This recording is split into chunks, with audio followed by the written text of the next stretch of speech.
All right, guys. Hopefully you can hear me. We'll get ourselves ready to rock and roll, and hopefully everybody's staying safe. I just from our end, quickly on this recruiting class, I know we're really excited. It's a really special class, and to be quite honest with you, I think the thing that I would like to give a couple thank yous just before we get going that I think need to be extended, and I think the starting point really for us is our players. You recruit great players when the culture and the people within your program define what your program's about. And so, our players, to be honest with you, have done an incredible job through this recruiting process. I think my number one statement that I say to any parents is ask the players what's going on in our program. And when you sign a class as special as this one, the credit has to go to our players and the time, the effort, and the energy that they spend to help us recruit. Really appreciative of that. I think the other piece that doesn't fall short is our academic staff. Amber, she is incredible. She's kind of the rock star of our program, and what we've done in the classroom still matters in this world. And I think what our kids have done and the standard of excellence that goes on within our academics, we're really grateful for, and our academic staff was critical to our success. We've flown all over the country. I feel like the last 2.5 weeks have been crazy. Joni and Aaron allow us to get a lot of things done in a short amount of time, and we certainly got the best pilot in the country in Joe Crandall, who's been incredible. So with that said, any questions that you guys have, I'll certainly answer them. If you have any questions for Coach, please raise your hand in the chat and unmute when called. First question is from John Schaefer from WOI. Overall, this is the best recruiting class Iowa State's ever landed. You hit on the players aspect of it, but what was it that allowed your staff to really convince some of these top-end recruits that Iowa State Ames was the place for them to be come the fall next year? Yeah, I just say this, John. I think for us, it certainly is twofold. I think the first couple years, we're trying to figure out, and sell maybe a hope and a vision to a program.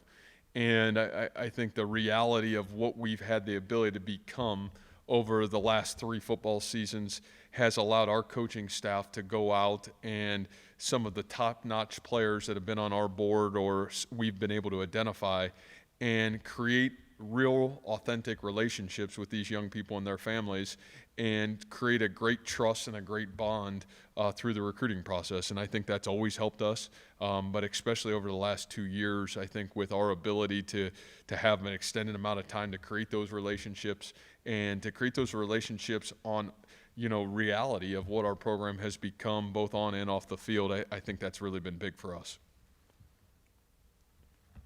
Rob Gray from the Cedar Rapids. Hi, Matt. Hey, Rob, how are you? That's a good tune. You got a new place that you're identified with, so it's good to hear you, Rob. Congrats. I appreciate that a ton, Coach. I found it fascinating you brought up the players because it's not often talked about, even though they're the focus on Saturdays, right? A, what do you task your players with, or ask them to do in the recruiting process? And B, is that like your program's culture growing over time, guys being more eager, guys being more willing to really throw themselves into this aspect of it? Man, Rob, I would say for us, it's the number one aspect. And, to me, I think one of the things that we're losing perception in a lot of ways in our world, and especially in the college football world.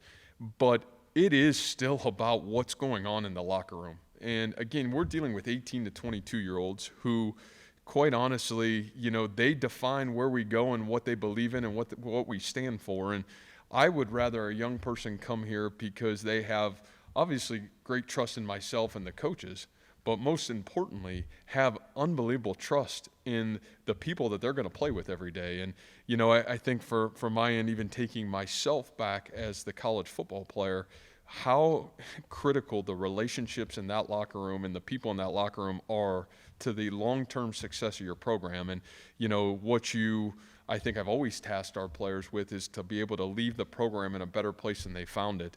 And, one of the ways they can do that is impact and step back, reach back, and impact the people around them. And I really believe the great players in our program have bought into that mission, and whether they've been freshmen, sophomores, juniors, or seniors, I've always believed that the best players in our program have given more of themselves than they've taken from the program, and that's their time, that's their energy, that's spending time with recruits or their parents, because they know the better young people that we get in here that are supportive of our vision and where we want to continue to take our program, then the better the program's going to be. And that takes, that takes no ego. That takes certainly an authentic belief in themselves to be able to have real life conversations with recruits and their families. So we're really fortunate that that's occurred. Gotcha. Thanks, Matt. Thank you. Randy Peterson from the Des Moines Register. Good afternoon, Matt. What position groups were you looking to fortify, and were you successful in doing it? Boy, I think with some of the additions even today, gosh, I think we feel really confident about our roster moving forward, maybe as confident today as maybe we've been in a long time, just in terms of, alignment. And, I think for us with losing, especially with our senior class, knowing, maybe some of the areas that we were going to really need to fortify to strengthen us moving forward, we really feel like we hit on that, on almost every single spot that we set out to, and probably the top guys on our board from, what we identified to what we were looking for. And that doesn't often happen. I give a lot of credit to Derek Hoosier. Derek does an incredible job in terms of our recruiting coordinator kind of guiding, just making sure our alignment of who we're bringing in terms of position group to continue to look 2-3 years down the road. And that's something that I really enjoy. And, for Derek and I to constantly be looking ahead, I think that's what we did in this class. And to be honest with you, we're really confident in what we were able to do today.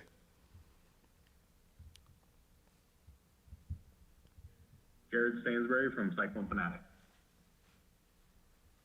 Hey, Coach. You guys signed a couple of in-state linebackers. I'm interested to know what you guys see in Will and in Jacob. Yeah, I think my starting point with both of those young men are winners. I think when you look at this whole class, Jared, we still got guys that are competing for state championships, and their seasons aren't done yet. And, when you talk about it, just even in state, you talk about obviously a state champion. You talk about a guy in Will McLaughlin that's a state champion. You talk about Jacob Imming, who had an incredible career and, kind of with his coach did an incredible job of building that program to be a deep playoff team. And so, overall in its entirety, it's still been the foundation of us building our football program. And then, even in state, you throw in Hunter Deo, another state champion, where you're talking about getting guys from programs that understand what it takes to be successful, know how to win, and then to be able to bring those qualities to Iowa State and continue to infuse our locker room with those very qualities. John Schaefer, WOI. You pick up Colby Reeder out of Delaware in the transfer portal. Kind of two-part question here. One, what can he bring right out of the gates for you guys when he gets here in the spring? And then two, how has the transfer portal changed the game for you, both losing guys and recruiting guys? Yeah, it's certainly unique in its own right, and let me talk about Colby first, and then I'll spin back, John, to your second question. But I think from Colby's standpoint, again, you talk about football player, football family, a guy that probably could have come out and went to the NFL draft this coming year, but decided to come back to school to, enhance himself and certainly probably enhance his draft status. And, Colby was a huge win for our football program, just because when you look at that videotape and you watch him play some of the elite linebacker play that we've had here, there's some very similar traits and qualities and characteristics. And you're talking about a guy that's also already performed at a high-end elite level with great consistency. To bring that into our program, to bridge the gap of some great older players coming back, and then also, this influx of really talented young players, to get a guy like Colby not only as a player but as a leader, as a young man that's coming here not only to better himself, but a great belief in Iowa State football and wanting to pick up that leadership torch for us. I think that's really big. And, the transfer portal obviously is what it is. It's new and it's unique. And, I think it's an adaptation. You lose players and you hate for that to happen, but that's part of our new world. And, I think the reality for us, our mentality in the transfer portal really hasn't changed. It's always continuing to get guys that align first and foremost with who we are, what our culture is, and what it stands for. And you try to do a great job on all the background pieces of those things. And then the second part of that is, if you can continue to support your program going forward, whether it's positionally, I think we've been really fortunate to be successful. You look at the guys that have come in and transferred in. A lot of those guys are already college graduates that are, on a mission either for a master's degree from Iowa State or on a mission to enhance our football program. I think we've been really fortunate to be successful in that very area. So, I think it's certainly unique, not so foreign, because we've had, graduate transfers over the last couple years for us, and I think we've been really fortunate to be successful with that. But that'd probably be my answer to that question, and it's a really good question. Rob Gray, Cedar Rapids Gazette. Matt, interested in asking about the tight end position. Obviously, an in-state player in Gabe, and then Andrew, I'm sure you're very impressed with too. That's become such a huge part of your offense, obviously. How would you assess what those guys can bring to the table for you? Yeah, and Rob, my starting point with both of those guys would be elite winners. I think when you look at Andrew Keller, won a state championship during his playing time, has won 2 of 3 state championships, maybe as a dynamic of an incoming tight end in terms of skill set that we've been able to recruit here at Iowa State, and just really excited about what he brings to the table. And, again, a great family, great character, an incredible leader, been a captain on his basketball team, been a captain on his football team, and a guy that's led success. And then when you talk about Gabe Burkle, I almost feel equally the same way as Gabe, kind of cut out of the Dylan Sainer, Chase Allen type physicality, big, physical, strong football player, a guy that had to overcome adversity his junior year, tore his ACL, and that's never easy, but bounced back, had an absolutely incredible year his senior year, put his team in the Final Four in the state, and one of the guys, when you talk about character, leadership, fighting through adversity, all things that we talk a lot about in our program, Gabe already defines that at an elite level. So to have both those young men, as mature as they are, to be able to come into our program, I think it's a huge win today for us. Thanks again. Randy Peterson, Des Moines Register. Man, I got something here.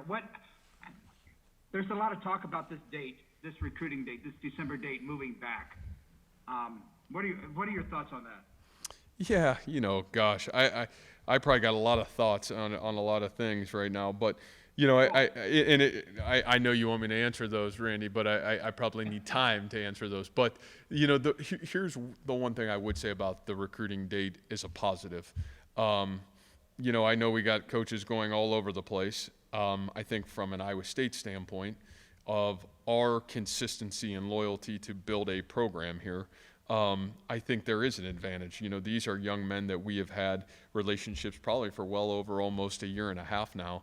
And these young men knew where they were going. And, I think for those young men to make the best decision for them and their family and to be able to be done with that decision and really kind of, put themselves in a great position to either, there's a really good chunk. We've got 11 mid-year enrollees coming into Iowa State, guys that are finishing up their finals here this week and then getting ready to spend the holidays with their families and then get to Ames here in the 1st of January. I think that's big. And then for those young men that are going to finish out their spring semester in high school, to be able to go with clarity and to be able to really concentrate on their own process and their own finish to their academic senior year and their athletic senior year and still come into Ames ready to rock and roll. I just think there's a lot of peace of mind to those young people. Now, do I understand with all the craziness that's going on in our profession? I do. I understand the uncertainty and certainly, the effect that it has on high school seniors. And do I think that's fair? I really don't. But I do think that from an Iowa State standpoint, it's been a really good situation because for us, the guys that know they're coming to Iowa State are guys that we've had relationships and authentic relationships for a good long time. This has been the first full recruiting cycle with the name, image, and likeness. What's your takeaway on how if that came up during recruiting?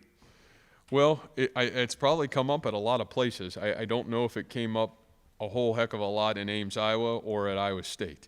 Again, I think for us, our program, our culture is about team. And if you're about team, then you stay the course and you continue to believe that no one is ever bigger than the team.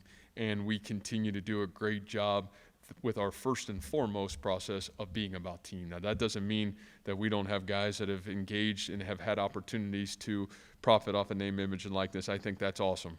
But as long as it's done through the process of team, those are the things that continue to be really important to me in our program. And I'm probably a dinosaur, even though I'm young, that I still believe that we play a great team sport, and team is really important to success of everybody. Michael Swain, 247 Sports. Hey, Matt, I want to get your opinion on Ekene Ezeogu. What did you maybe see from him coming out of high school, and what do you kind of see the long-term vision for him at Iowa State? Yeah, I would say probably one of the most dynamic athletes of our recruiting class. And, I saw him 2 weeks ago, and I kind of joked with him just because I went and watched him play basketball. And I vividly remember 4 years ago watching Will McDonald play basketball and sitting in the gym watching practice and, elite burst, elite athleticism, this unique and powerful ability to, change directions. And, he certainly has every one of those tools. And, I think for us almost, coming out of a high school program that has had great success, I know, they were a bit down this year with some injuries that their team had, but what he has shown, the excellence that he's already shown, and then, you talk about a young man of academic elite success. All those intangibles have all of us really excited about what he's got the ability to become as he comes here and develops going into the future. Thank you. Yep, thank you. Bill Fields, Cyclone Report. Hey, Matt. One surprise, we don't get many of those here over the last 48 hours anymore leading up to signing day, but Tommy Hammond jumping on board. How did that whole process play out? I know that he camped over the summer and then was a game day visitor, but as you guys were, a couple weeks away, how did that whole process play out with him getting a scholarship and jumping on board? Yeah, well, I let me say this about Tommy. One of the things that I still love about this recruiting process is it's never over. And as you know, Bill, it's still not over. And so, we're constantly evaluating, the young people in terms of getting the right guys to Iowa State. And Tommy was probably in my, now 5 years doing summer camp at Iowa State, maybe had one of the best days against some of the top talent that came to our camp here at Iowa State. And Derek Hoosier and myself on Monday mornings usually sit and watch for about an hour recruiting tape of both seniors and juniors of guys that we're evaluating. And we watch Tommy almost every week. And when you watch Tommy's film, you see almost every elite trait that our great players have had. You've seen consistency, playmaking ability, the opportunity to put pressure on the quarterback. And, I think as the final hours started to kind of tick down towards this current recruiting class, I think we kind of looked at ourselves and said, man, this guy's exactly what we've been about. Fortunately had some opportunities to, go out and get the right people, and we really felt that way about Tommy. And so, we've done a great job with our recruiting staff and our coaching staff continuing a relationship with him and his family. And, I think that was such a special moment for us to be able to go and say, this is our kind of guy. He's earned the right to be here, and we want him leading the future of our program. So that was kind of how that went down, and certainly how the conversation went. And what I would say is it's a huge win for us in our program. What about Cartavius Norton as well? Does he compare to any of the backs that you've signed in recent years, or is he kind of one of his own? I didn't know looks like he's one of like a multiple guy that you talk about so much. Yeah, I would just say this about Cartavius. I think what he is he's a guy that, you know, I would almost say this in terms of the recruiting process is similar as what Brock Purdy's was, you know, where Brock got injured his junior year, had very limited junior year videotape. Cartavius had the same issue. He had a shoulder injury and a collarbone situation that happened early in his junior year, so there's only one game videotape. You know, to be able to go watch Cartavius practice, to watch what he did this year, and then to meet him, I would just say he's got elite traits. Now, as we'll see as the future kind of unfolds, we'll see, you know, how the bright lights handle it, how coming in here, the work ethic, all those kind of things, that'll all be exciting to watch kind of unfold. But I would say one of the real special pieces to this recruiting class, and I think we're all really excited about him getting on campus. He'll be here in January, which is exciting. Appreciate it. Thank you. Final question from Jared Sainsbury, Cyclone Fanatic. I know you're obviously excited about all of these guys, but leading up to the next signing period, what's going to be the focus for you guys? Is there any particular position groups, or what's kind of going to be the goal for that group? Yeah, I don't think much, honestly, Jared. I think really our mindset will kind of full throttle go into this 2023 recruiting class, you know, and obviously we'll evaluate where we are and kind of, you know, continue to make sure as we get ready and closer to January, making sure that the team that's coming back is certainly the right group and where we're at and where we're going. And, you know, if there is anybody else that we would bring in for the 2022 team, we'll make sure it's great fits. But I think we feel really confident today what this roster looks like coming back, and feel really excited about the opportunity to get to finish out this game, the Clemson game, with this current team and give ourselves great energy going forward, going into 2022. All right, guys, be safe. Thank you.